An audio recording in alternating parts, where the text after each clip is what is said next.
We have to invest in future. உரிமைகளை ஒன்றிய அரசு நசுக்க பார்க்கறாங்க. இப்பொழுது புதிதாக ஒரு இடத்தில் தீபம் ஏற்ற வேண்டும் என்று You have to pick your battles என்று சொல்வார்கள். இந்திய ஜனநாயகத்தை இன்னும் யாரா பாதுகாக்க முடியும் அப்படின்னா முத்துவேல், கருணாநிதி, ஸ்டாலின் என்னும் நான் மக்களுடைய பேராதரவுடன் அரசின் ஏறியவர். பொறுப்புணர்வு கொண்ட ஒரு தலைவராக அண்ணன் தளபதி விளங்குகிறார். ரொம்ப கஷ்டம் இதை அழிக்கிறது. அதுக்கான கட்ஸ் வந்து சிஎம் கிட்ட இருந்து வருது. இதெல்லாம் ஒரு தலைவனுக்கான ஒரு பண்பு, ஒரு கண்ணியமான ஒரு குணங்கள் அது அவர்கிட்ட இருக்கு.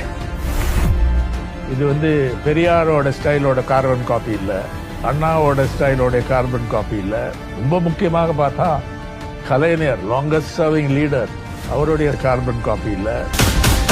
அவருடைய style totally different. We will survive and we will continue. இதுதான் தொடர்ச்சி, இதுதான் நிஜ சமூக நீதியின் தன்மை. கன்னியாகுமரி மண்ணையிலிருந்து டெல்லியின் மாளிகை வரை இந்த செய்தி எதிரொலிக்கட்டும்.